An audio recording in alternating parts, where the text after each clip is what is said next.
Bodega sa Sabon sa Dakota Avenue, nasunog. Upat ka mga rebelde, patay sa enkwentro tali kasundaluhan. Mga armas o gamit sa kalihukan, nasakbit. Usa ka engineer si Cop sa kasong human trafficking. Samtang sa Panabo City, Barangay Kagawan, Giposil, patay. O, klase-klaseng disenyo sa Christmas lanterns, nagkatag na sa nagbayan.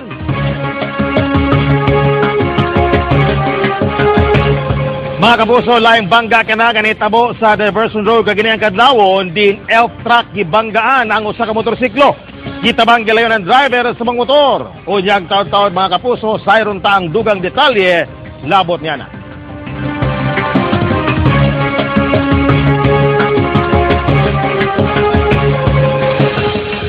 Barayaw Davao, Tibok, Pilipinas, labi na sa mga kapuso nagtanaw sa GMA News TV International. Samul ka, susab kita madunggan sa DXGM Super Radio Davao. Live kita din karon sa Barangay Matina Crossing ning Dakbayan. Samtang makauban nato live gapon sa GMA Complex si Kapusong Cherry Manning.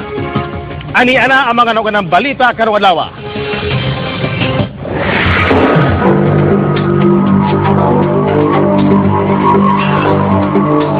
Bodega sa Sabon sa Dakota Avenue naug daw sa sunog. Itudlong hinungdan, electrical short circuit. Alas 4 kaganang kadlawon, girespondihan sa kabumbiruhan ng bodega sa Sandwich Distributor nga dunay sulod nga sabong panlaba. Human miulbo ang kalayo sulod silang bodega. Kusog kuno ang pagbuto ang nadungog sa mga trabahante. Maayo na lamang nga paspas sa pagresponde sa kabumbiruhan o wala na midako ang kalayo. Ginaimbestigahan pa kung asa nga linya sa ilang kuryente nagsugod ng kalayo ingon man ang danyo sa mong hitabo. Suga na dito. Pero pag-abot mo diya? Maura man to. Daganan ko dito, maura. Ha? Kaya ako sa'yo ko na sulod. Okay, gini. Sabon. Alang sa kainsan sa panahon, gikan sa GMA Weather, mapanganuron og taas ang tsansa nga makasinati og hinay nga pag-ulan ug thunderstorms sa Davao Region karong weekend. Base ka na sa datos gikan sa The Weather Company. Ang pag-ulan epekto gihapon sa Intertropical Convergence Zone. Ug mga adlaw usab handumon ang paghapak sa Super Typhoon Yolanda, usa ka tuig na ang nakalabay. Labing apektado niini ang Visayas kung diin makapilang higayon naglandfall ang bagyo. Ang halapad nga danyo sa Super Typhoon Yolanda nakahatag kini kanatong leksyon nga angay mangandam gayod sa musunod pang posibleng Super Typhoon nga moagi sa nasod. Ug mao ka na ang latest gikan sa GMA Weather, mas plano para sigurado I am ready sa bisyong tinuod sa GMA News. Musunod, upat ka mga rebelde patay sa enkwentro tali kasundaluhan, mga gamit sa kalihukan na-recover. Patay ang upat ka mga sakop sa rebelling NPA human sa enkwentro nga nitabo tali kasundaluhan. Ubay-ubay ka mga armas na sakmit sa militar na itong Martes. Testigo si John Bautista, eksklusibo. Ang upat ka mga wapamailhing nga mga miyembro sa komunistang New People's Army atol sa enkwentro sa Sitio Tubac, Barangay Nomo, Maasim, Sarangani Province, tali mga tropa sa 27th Infantry Battalion, pasado alauna sa hapon adlong Martes. Gituuhang ang naengkwentrong mga rebelde mao ang Guerrilla Front 72 sa Far South Mindanao Region. Gikonsiderang kadaugan sa kasundaluhan ang mga engkwentro tungod nakasakmit usab sila og 12 ka mga long firearms nga gikan sa kalaban. Nakasakmit usab og mga IED, medical and dental equipment o guban pang mga personal nga gamit sa mga rebelde. Ito ay closely being monitored ng ating gobyerno, ng lalo-lalo na ng Armed Forces of the Philippines.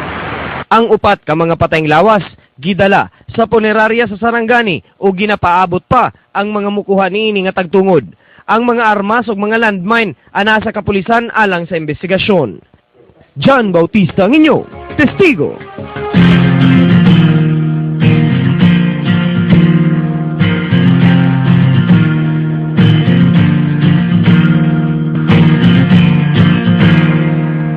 Sa isang biglang nadala ang lahat. Nagtitag ang bayan ng mabagsik na unos. Ikinumba mga kabahayan. Winasak ang mga ari-arian. Binawi ang buhay. Ang pag-asa pinatay. Ubus nga ba ang lupit ng kalikasan upang ang puso ng tao'y magwakas din ng tuluyan? Darating pa nga ba ang bagong pag-asa at ang paghihirap ay matutuntukan na?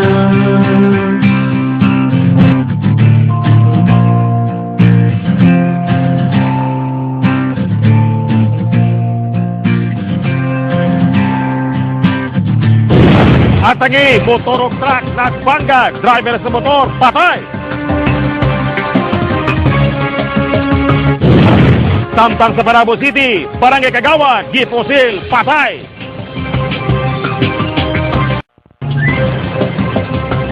Motorsiklo elf truck nagbangga sa Diversion Road, driver sa motor, patay! Testigo si Riel Soroche. Gisulayan pa og salba sa MAA Rescue Group ug mga personal sa Central 911 ang driver sa motorsiklo nga giilang si Giovanni Azucena Fuentes, taga Buhangin ng Dakbayan, human nabanggaan sa elf truck sa Diversion Road alas 3:30 Biyernes sa kadlawon. Sumala pa, nakahunong kuno ang motorsiklo samtang nagulat nga mo green ang traffic light paliko sa MAA apan gibanggaan kini sa naghaguros nga elf truck. Ang kaning driver gikan sa Buhangin, dayon ang kanang motor palipton siya pod naghunong, wa daw sa kita. So moto na banggaan gid niya. So wa man daw sa kita sa nag-stop na ang motor. Sumala sa driver sa elf truck nga si Eugenio Salvo nga wala niya nabantayan ang motor, gani misulay pa siya og preno. Walay mapakita nga lisensya ang driver sa truck. Samtang ubay-ubay nga kaso ang posibleng atubangon niini. Real Soroche, ang inyong testigo. Usa ka engineer sikop sa human trafficking, dili mo ubos sa napulo ka mga menor de edad ang sumala pa na biktima nini. Testigo si Sheila Vergara Rubio. Human midangop ang pipila ka ginikanan sa mga menor de edad nga babae dinhi sa Talomo Police Station batok sa usa ka engineer. Gilayong milusad og operasyon ang kapulisan. Sikop si Engineer Danilo Heloa, 57 anyos. Kinsa gitudlo nga gapang-agmi og babaeng dili molapas sa 15 anyos nga iyang bayaran og 10,000 pesos bugti sa iyang pakighinawa. Nag-start ni last 2013. So ang style man gud niya kung ang primero ani ang sa kabayot nga dili minor nagdalag babae sa iya mo to yung kakontak niya unya ang atong minor 14 years old or magamit na niya 10,000 yang bayad. Papangitaon usab kuno niya ang mabiktima og laing batanong babae nga maoy sunod biktimahon. Miyerkules sa gabi, gilitag si Engineer Heloa sa usa ka motel sa Times Beach ning Dakbayan. Unya kung medyo guwapa unya minor 13 o 12 ana niya guwapa imo niya 20,000 iyang bayad. Engineer Heloa hugot nga milimod sa maong pasangil. Kaila ka to nga nagreklamo sa imo ha? Ha? Lagi kita na. Pero asa, dito ka nagkapan. Ha? Dito ka nagkapan. Oh, puraysa. Pero katong bata. Wa ka rin. Puraysa sport. Pero katong Kay gawang ko tong na-comment ko ba? Kapwa nito, neto ko dito kay hindi magugop. Kaya dito ko nag-CR kay monto na yung kompleto nga mga gamit ka na sa CR. Ginawa ko ka ulit sa balay kay traffic man. Ang mga minor de edad nga biktima gilayong giintrigo ngadto sa batan sa DSWD samtang ang suspect gilayong napasakahan og kaso. Sheila Vergara Rubio ang inyong testigo. Mga kapuso ug mga dawa ipahigayon ang welterweight boxing championship sa Almendras Gym, Davao City. Mga boksidor nga mosalmot gipailam una sa weigh-in ug gi-check up sa doktor ang panawas una pa man ang kompetisyon. Tibok adlaw sa Sabado ipahigayon ang welterweight championship nga anaa sa 12 bouts. Sagad sa mga boksidor gikan sa Davao, Jansan, Cebu, Cagayan de Oro ug ubang tang lugar.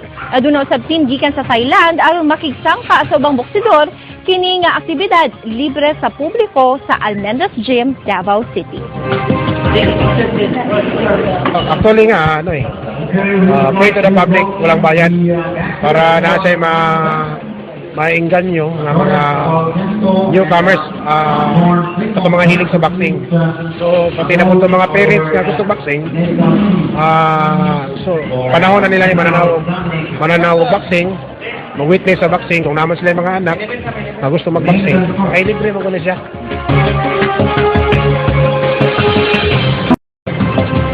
Usa ka kagawad sa Panabo City gipusil patay. Patay usab ang usa sa mga mamumuno. Testigo si Riel Soroche. Langko pa ang kabanay sa napatayang si Kagawad Julius Alforque sa Barangay Kaganguhan, Panabo City. Human kini gipusil sa duha ka suspitsadong nakamotorsiklo at ubangan sa usa ka fast food chain sa Barangay Santo Niño sa Mong Lungsod, alas 6 kagabi. Gisundan kuno ang biktima ug pag-abot sa lugar, didto na may atake ang mga mamumuno o gipusil sa makadagang higayon si Alforque. Pagkaroon wa pa dyan idea na mo kay ngani kalit pang kay hitabo. Wala siya na mention nga kalaban. Wala man po. So, sa yung trabaho ng sir ng barangay? Oo, sa barangay kay siya may kuan sa peace and order. Chairman sa peace and order. Sa diyang pasibat ng mga suspitsado, naabtan kini sa may responding pulis nga si SPO3 Jimuel Angla ug napatay ang usa sa mga suspect nga giilang si Alfredo Escuto, 27 anyos, residente ra usab sa maong syudad. Atol sa pinusilay, samdan usab si SPO3 Angla ug usa ka bystander nga si Alfredo Hain. Hinuon, luwas na sa makuyang nga kahimtang ang duha. Nung mamarig na yung putok, kagad siyang pumunta doon. At nakita niya nga na itong namatay na assailant ni Councilor Alforque ay andun pa, ay kasalukuyang pang binabaril itong konsyal na to. Ay napilitang bumuot ng baril si SPO3 Jimuel Angla. Sa inisyal nga investigasyon sa Panabo Police, posibleng personal nga bangi ang ugat hinungdan sa maong pagpamusil. Riel Soroche, ang inyong testigo. 52 anyos kababae og duha ka lalaki sikop sa bypass operation sa Santa Ana Police. Testigo si Donna Timbal Sinahon. Human sa usa ka bulang pagpaniid, arestado kini mga sospetsado sa pagpayhot og ilegal nga droga pinaagi sa bypass operation sa kapulisan sa Barangay 31-D Davao City. Nailan silang si Maribel Bulang, 52 anyos, Muhammad Umbana alias Bata, 32 anyos, ug Edwin Avas, 42 anyos kinsa pulos nagpuyo sa Prog 7-A, Barangay 31-D. First time na dakpan, then known na ni ilang mga pangalan nga involved aning pagmamaligya og illegal drugs. Notado na. Pipila ka mga sachet sa gituohang shabu nga nagkantidad og kapin 20,000 pesos ang nakumpiska gikan sa mga dinakpan. Ako tinuod mo dagan ko kanang katangnan lang kay makita nimo sa palibot gyud na amang gyud siya no, pero ingon nga nagabuhat ko nagatakal-takal ko di man ko kakita kay ma'am kay daot man ni akong mata. Ug nay customer magpapalit, waan lang pud namo. Sa ilang napapalit? Ana ra Cebu. Ha? Cebu. Dugay na ka naga-runner og shabu? Bago lang ko nag-runner na ma'am. Donna Timbal Sinahon ang inyong testigo.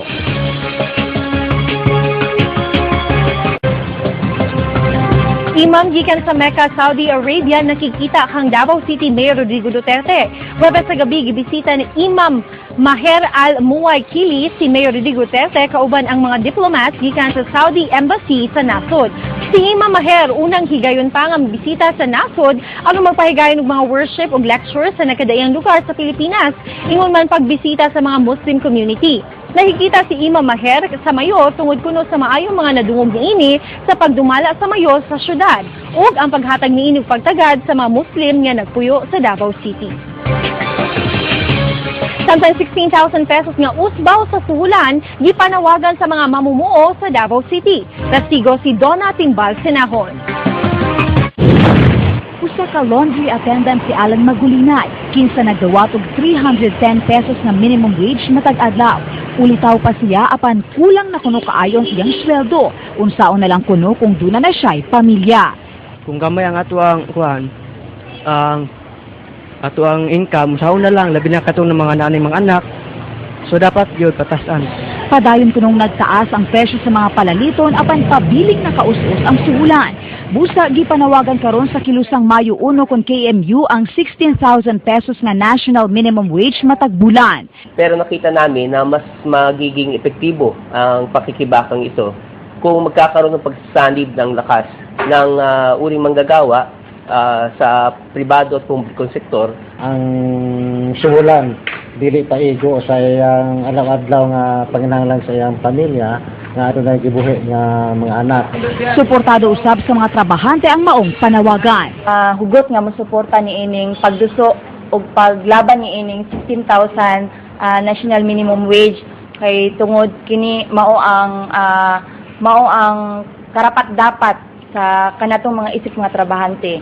Dapat masulong gyud ang kuan minimum wage increase. Kung padayon kunong magpakabuta-bungol ang gobyerno labos sa mulo sa mga mamumuo, usa ka halapad nga lihok protesta ang plano nilang buhaton karong umaabot sa Nobyembre 20 aron padayong isinggit ang ilang panawagan labot usbaw sa suhulan. Ako si Donna Timbal, senahon ng inyong testigo. Sa saka coal-fired power plant sa Davao del Sur, sugdi katakdang sugda na sunod tuig. Testigo si Sara Hilomen Velasco. Usa ang Therma South Energy nga coal-fired power plant sa Davao del Sur sa gipasigarbo ni Presidente Noynoy Aquino atol sa iyang speech sa Philippine Development Forum on Bangsamoro. Gipaabot nga maghatag kini og 300 megawatts nga dugang power supply alang sa mga lugar sa Zamboanga, Surigao, Misamis, Soctargen, Caraga ug Davao. So pagsulod ani mga baseload power plants na barato, comparatively cheaper ang iyang rates, mas makadaginot in the long term ang mga konsumidor sa Mindanao. Malauman ang kumpanya nga dako ang matabang niini sa base load kun ang labing gigamit nga load alang sa supply ngadto sa mga consumers. Masolusyonan sab ang mga rotational blackout. Ma-adjust na siya kay ma-secure naman nato atong base load.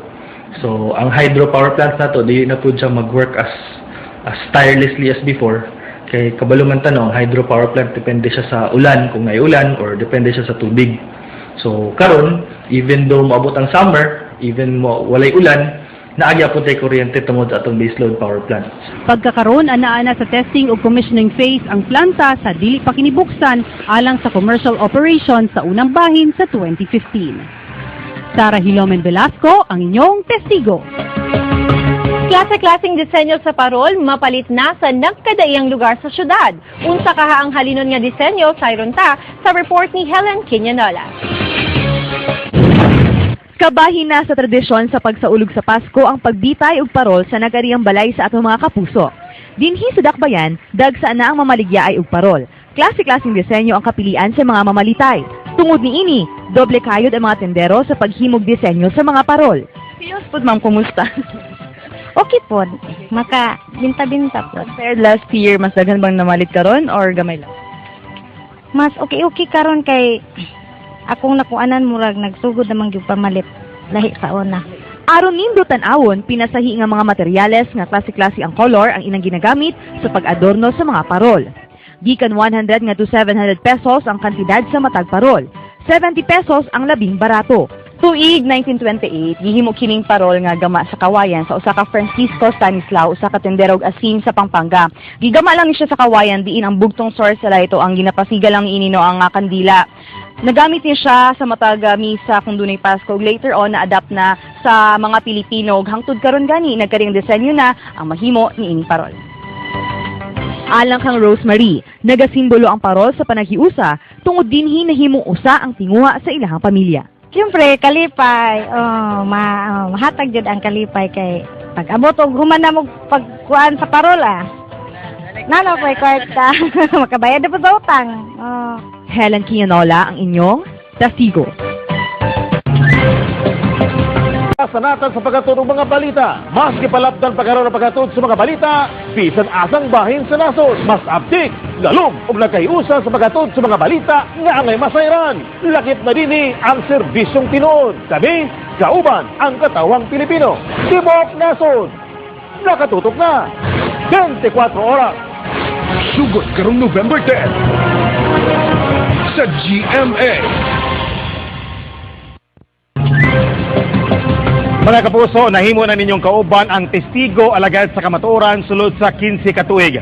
Apan karong Lunes, ato nang ablihan ang bagong dagway sa pagbalita pinagi sa bagong titulo sa atong news program. Dili makaikyas ang matag anggulo, detalye ug issue basta ang igmat nga mata na sa testigo ang mututok. Bag-o o daan man nga tigbalita, makasalo sa matag tinuod nga aksyon. Usa, Isip pagsulod sa mga lawom ug mas determinadong pagkuhag balita sa atong katilingban, panahon na aron ang inyong national o regional newscast matahi pinaagi sa usa ka 24 oras. 24 oras Southern Mindanao. Ang batikang news anchor na si Tech Ocampo dili gihapon mapugan sa pagpangunag hatod sa labas nga balita sa inyong tugkaran. Ubanan siya sa nagabalik ni news anchor sa GMA na si Sarah Hilomen Velasco. Kini nga pedestrian lane temporary. Mga lawom, lapad ug balansing paghisgot sa mga special report, investigative assignment. Yak-an sa inyong mga abtik nga mga reporter. Matag bulan, dili lang isyu sa barangay ang inyong masaksihan, kundi tanang istorya nga dunay kalabutan kanato. Sa Lunes, alas 5:05 sa hapon, inyo nang masaksihan ang 24 oras Southern Mindanao nga baguhay lamang gianunsyo atol sa Partners Lunch ni atong Huwebes.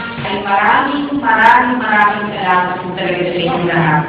Thank you for your support and hopefully kasama niyo po namin kayo sa 2015 because you can be assured all of the innovations and creativity that before the creation of TV ay mararamdaman niyo po yan dahil nagtitiwala po kayo sa akin. Maraming salamat po. John Paul Siniel ang inyong testigo nakatutok 24 oras. Mga kapuso, sa paghawa sa testigo sa kahanginan, nakauban na sabdato sa kapino sa katuig si kapusong Cherry Manning.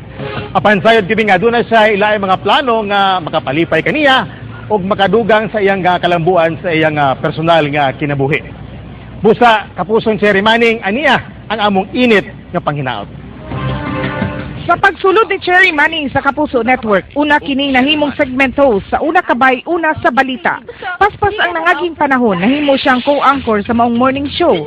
Apan gumikan sa iyang kalidad sa paghatod og impormasyon, mas gipakusgan pa og nahatagan kini og oportunidad nga mahimong kabahin sa alagad sa kamatuoran uban ang testigo nga si Tech Ocampo. Kapintuig kanamong nakauban sa testigo Kapusong Cherry. Hamubo lang man nga panahon apan sa among kasing-kasing, mutatak ang atong panag-uban sa paghatod sa serbisyong tinuod.